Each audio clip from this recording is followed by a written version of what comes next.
Tinangkang looban sa pamamagitan ng pag-uukay ng isang tunnel ang isang sanlaan sa Angono, Rizal. Kung hindi raw nabuko yung plano na yan, posibleng natuloy ang pagnanakaw bukas o sa mismong Huwebes Santo. Si Emil Sumangin, naka-alerto 24. Gamit ang mga briefing aparatus, binaba ng SWAT team ang manhole na ito sa kabaan ng ML Quezon Avenue sa Angono, Rizal. Sa butas na ito, sinasabi ng mga testigo, nakitang lumusot ang isang grupo ng mga lalaking nagtitibag ng lupa. Hinala ng mga pulis, ang target looban ay ang Cebuana Luwilier Pawn Shop. Ito ang una nilang nadiskubre nang ma-penetrate nila ang hukay sa harapan mismo ng sanlaan, mga marka ng paa. Walang butas pero malayo pala eh. Abot na hanggang doon sa may bolt yung butas. Kung sa tendisima, Walang hukay na pababa. At sa bandang dulo, isang flashlight at iba pang ebidensyang pinaniniwala ang gamit ng mga suspect ang kanilang nakuha.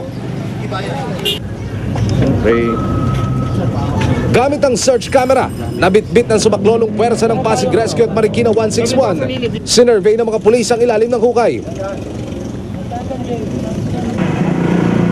Sa video na ito, makikitang napuno ng natibag na lupa at burak ang drainage system. Pero wala na ang mga suspect. Habang tuloy ang clearing operation ng SWAT team sa ilalim ng lupa, pinarahan at pinostehan naman ng mga pulis ang dulo ng tubo sa mga estero kung saan dumadaloy palabas ang tubig mula sa drainage system. Ito na lamang daw ang pwedeng labasan ng mga suspect. Pero ilang minuto ang lumipas, negatibo ang operasyon. Sige. Medyo lambot na yan. Gamit muna, gamit. Anong gamit mo? Gamit sir, gamit. Dito na isa-isang lumabas ang SWAT team. Ayon sa Angono Police, base sa mga natibag ng lupa sa drainage system, posibleng kundi bukas sa Huwebes Santo, kung kailan wala ng tao, papasukin ang ilalim ng sanlaan. So pagdating namin doon sa Paso Bridge, bumaba yung mga tropa namin, may nakita nga doon na more or less 3 o 4 na pinagpalitan na damit.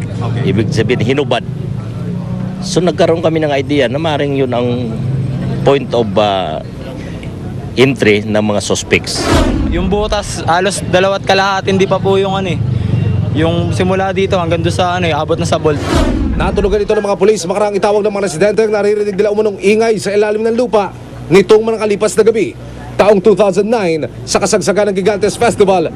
Ayon sa Angono Police, isang establishmento rin dito ang nanakawan makaraang dumaan ng mga suspect sa drainage. Ayon sa mga taga rito, may napapansin na silang pailang-ilang mga lalaking pumapasok sa drainage system nitong mga nakalipas na araw. May pumapasok daw dyan na mga paggabi, mga magabi na, mga alauna. Mga ilang tao daw po? Mga paisa-isa daw. Inaalam na ng pulisya ang sinasabing inupahang bahay ng mga suspect di kalayuan sa lugar na ito. For the attention of our engineering, nalagyan na ng mga harang yung mga kanal na yan. Emil Sumangin, naka-alerto 24. Samantala, naglabas ng payag ang Cebuana Luwilier tungkol sa tangkang panloob na yan sa isang sangay nila sa Angono, Rizal. Batid daw nilang talamak ang nakawan at maaaring nakakagulat daw ang mga estilo ng mga kawatan ngayon. Sa kabila nito, nananatili raw na mataas ang seguridad ng Cebuana Luwilier sa bawat sangay nila. Wala raw dapat ipangamba ang kanilang mga kliyente.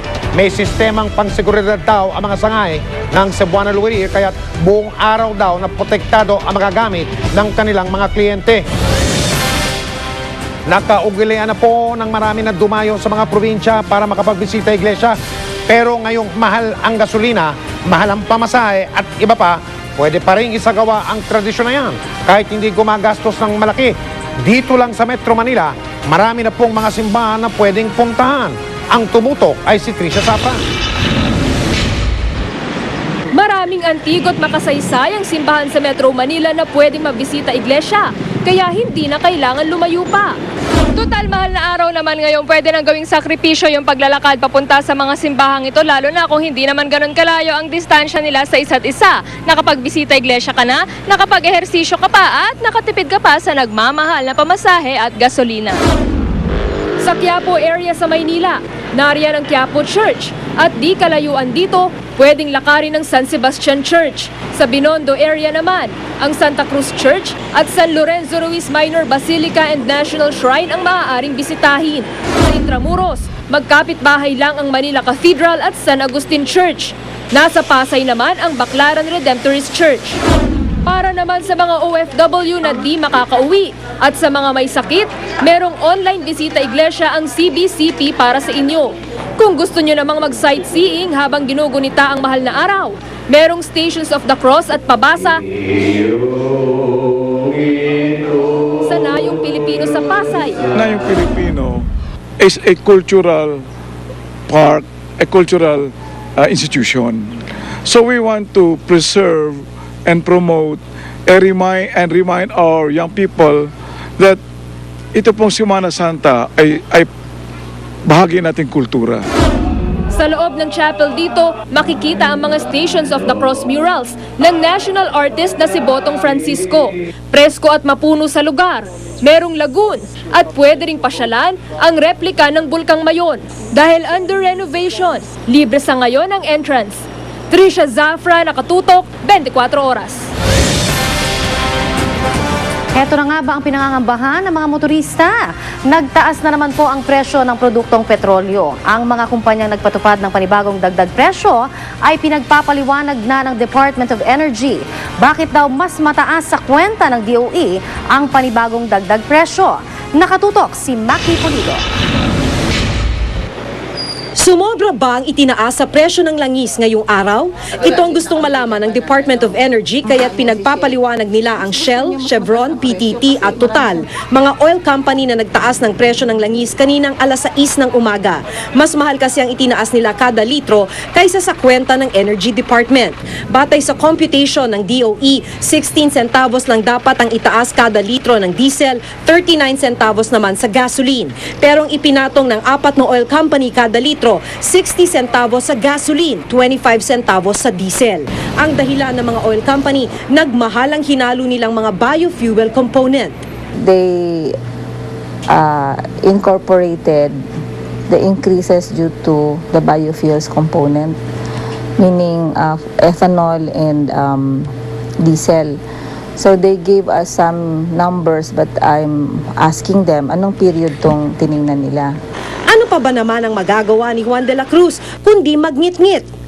Masasabi ko, nahihirapan yung kami mga chopper, mamasada, nahihirapan talaga dahil sa konti na kinikita namin tapos tataas pa yung presyo ng gasolina kaya hirap na hirap kami talagang Kasi matataasan din yung ng pamasahe, mga pamasahe, mababawasan pati mga imbis na pang budget na lang namin, hindi. Siyempre, dadagdag pa namin sa pamasahe namin. Bilihin din, dadagdag din yun. Ang grupong piston na kawewelga lang noong March 31, magkakasauli sa susunod na buwan ng nationwide na tigil pasada.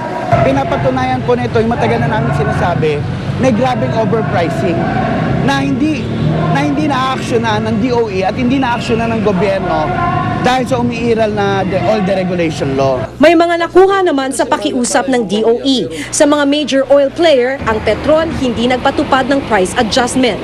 Nagsabi na rin ang Flying V at Eastern Petroleum na hindi muna gagalaw ang presyo ng langis na kanilang ibinibenta. Exercise your power of choice kasi may mga stations naman na hindi gumalaw. May mga companies na hindi tumaas. So, tingnan nyo kung alin yung diba? Patronize nyo yung mas maganda para sa inyo. Maki Pulido, Nakatutok, 24 Oras.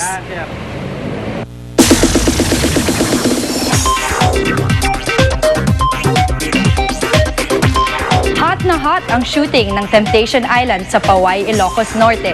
Pero hindi dahil sa mga scenes, kundi literal na init ng panahon. Makichika kay Kata Tibayan.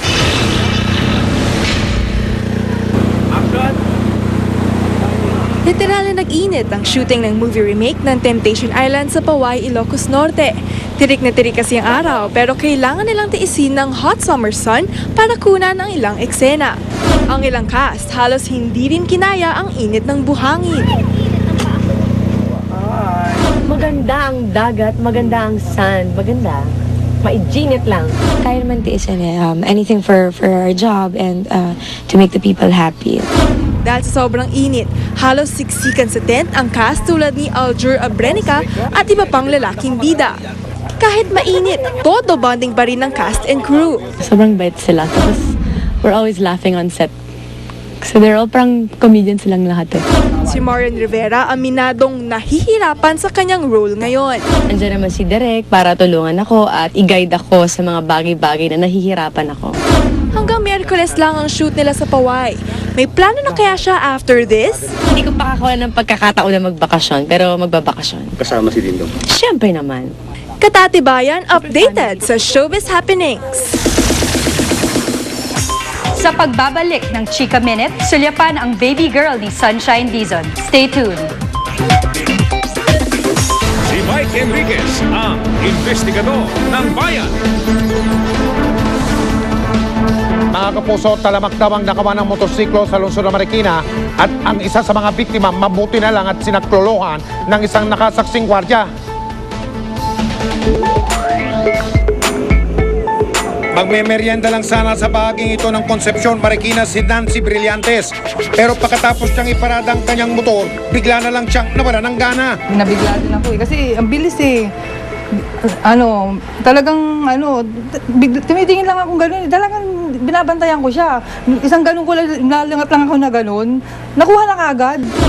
Sa isang iglap, ang pag-aaring motor ni Nancy biglang tinangay ng isang lalaki. Nasaksiyan yan mismo ng gwardyang itago natin sa pangalang Celso. Nagpapatas ako dito. Biglang nakita ko yung mama na sinakyan niya yung motor na hindi naman kanya. Kaya nahabol ko siya paningin ko. Mamaya lumabas yung may-ari, babae. Sabi niya, kuya, yung motor ko. Agad namang sumaklolo si Celso para mahabol ang kabatan. Nung abutan po namin dun sa tapat nung Mansion Hills, sabi ko po dun sa taxi, banggain mo. Binangga po yung motor. Ayun, nung mabangga po siya, natumba. Yun, bumaba na po kami. Hinuli ko na po siya. Ang nakawan ng motor sa Marikina, sadyang ganito na raw katalamak. Organize yan, marami nga tayong reported na incident. Kaya nga pinapa-intensify ng ating Chief of Police yung visibility ng mga pulis natin dyan. Aminado naman si Albeth Leasing sa kanyang nagawa. Dahil sa pamilya po, isisi na po. Yan naman lahat po ng gumagawa ng masama, lahat nasa wali pagsisisi. Nakumpis ka rin mula kay Leasing ang dalawang kasangkapang pangunahing ginagamit sa pagnanakaw ng motor. Itong pagkakakuha sa possession ng suspect, itong false key, it's considered false key and pick-lock. No?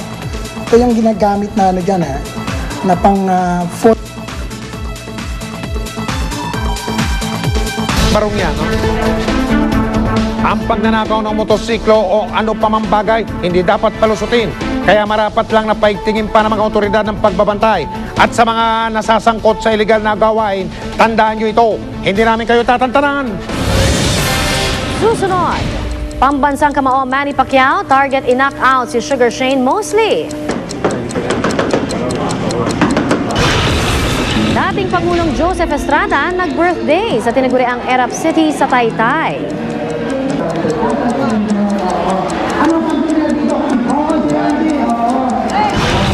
At magkapatid na Phil at James yung husband ng Ascals, pinagkaguluhan sa Laguna. Tutukan lahat ng yan dito sa 24 Oras.